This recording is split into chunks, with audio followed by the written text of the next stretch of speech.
really late at night. I heard my mom and my dad arguing. It just sounded really angry. And my mom, she sounded scared. Valerie Navarez was a daddy's girl. At 5 years old, she'd never heard her father yell before, and never would again. I came out of my room. I peeked around the corner and kind of was looking through the door. And I saw my dad with a gun, and he had it pointed to my mom. And he started shooting. And I didn't know if he was going to hurt me too. I was really scared. And I ran back into my room, and I just hid under the bed until I didn't hear anything anymore.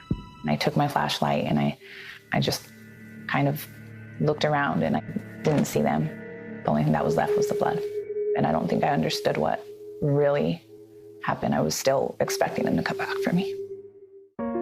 Police followed the trail of blood to a nearby ravine where they found the body of Valerie's mother. Later, her father took his own life. Meanwhile, Valerie was moved out of state to live with her mother's family, which wasn't easy. Nobody really knew how to act around me. And I feel like a lot of people just took out their anger on me because I think I reminded them of my dad. Flashbacks and nightmares followed, along with lots of questions. I wanted to know why my dad would leave me like that, and why he would hurt my mom. I was so angry. I felt really depressed. I was just always sad. Kids would tease me about not having my parents. My dad was crazy because he killed my mom.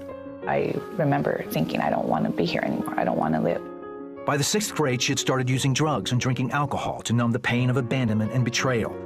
Soon, she started having sex, hoping that would give her the love and acceptance she longed for. I didn't want to keep feeling alone and just empty. I felt empty.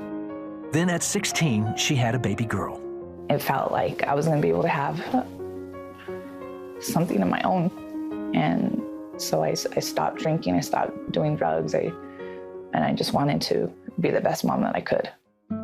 After being a single mother for a couple of years, Valerie met the man she'd marry.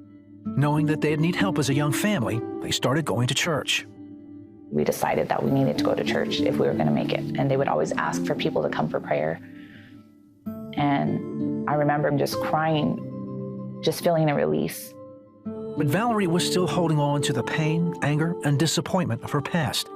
Then finally, after spending many times in prayer, she decided to trust Jesus and let it all go. And I just remember going to the altar and just crying and saying, okay, God, I'm ready. The assurance that everything was going to be okay.